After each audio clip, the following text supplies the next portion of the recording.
नमस्कार। एबे आमे जह्नी पुस्तक बनेबा।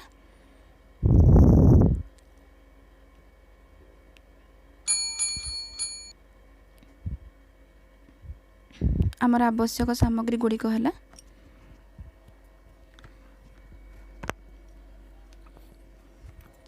एबे आमे आरंभ करिबे।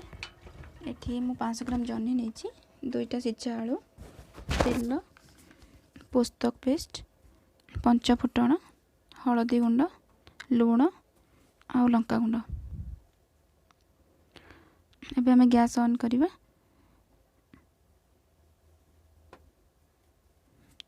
आमे मु एठी फ्रीडम रो तेल नेछि, आपण चाहिले सोरिष तेल भी नै परिबे।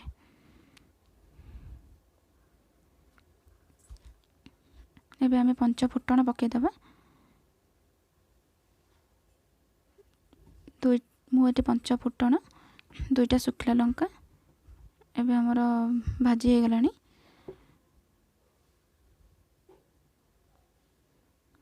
एबे मु पुस्तक रो पेस्ट पकेबी। एठी मु 20 ग्राम पुस्तक नेछि, आधा घंटा आगु भिजाई देइथिली। सेथरे 2टा कंचा लंका, 2 कला रसुण, अल्प टिके अधा नेछि, ताको पेस्ट कर देइछि।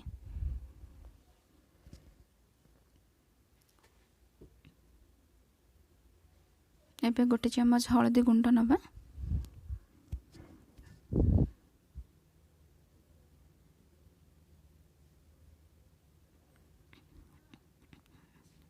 गोटे चम्मच लंका गुंड। आपण जेतिक राग चाहूथिबे सेतिक लंका गुंड पकेबे। मते 2टा कंचा लंका ऑलरेडी नै सारिछि।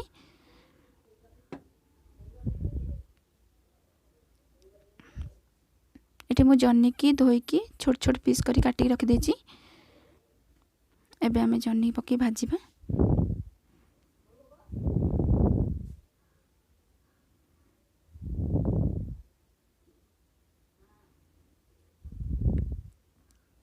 जेहेतु जह्नी की मु छोट छोट पीस करी काटी थिली तो सेति पई मु सिझा आलू नेछि। आपण चाहिले कंचा आलू भी नै परिबे।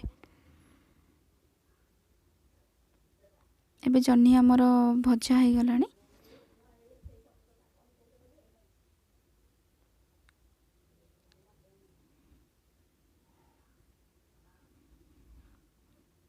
एबे हम अल्प पानी दे दबा।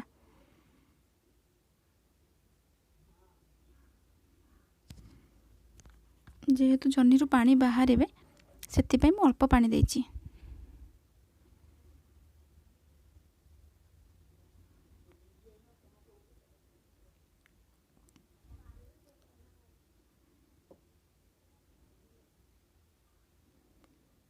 एबे मोर जह्नी नरम हे गलानी। एबे आमे सिझा आलू को पके दबा।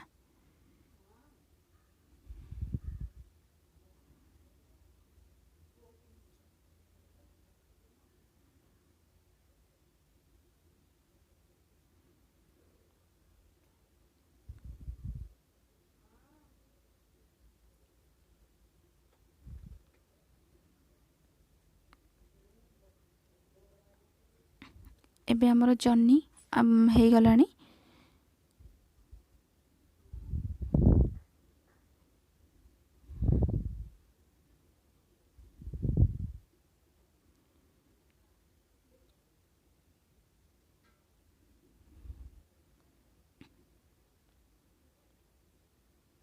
एबे आमे लूण पके दबा।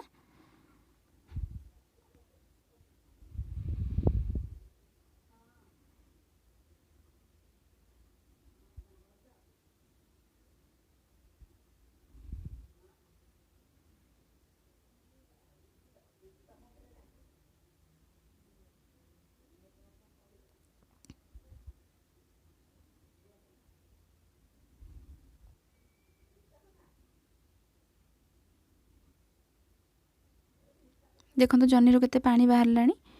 मु पानी बहुत कम अल्प देइथिली, तो आपण देखिकी पानी देबे।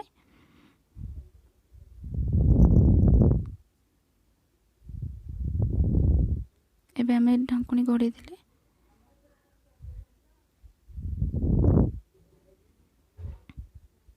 एबे हमर जह्नी पुस्तक रेडी। आपण एतिकी मु एतिकी झोल रखिछि। आपण चाहिले ବେଶୀ ଝୋଳ ରଖିଲେ ବହୁତ ଭଲ ଲାଗିବନି, ତ ସେଥିଲାଗି ମୁଁ ବହୁତ କମ୍ ଝୋଳ ରଖିଛି। ଆପଣ ରୁଟି ଭାତ ଯେଉଁଥିରେ ବି ଖାଇପାରିବେ।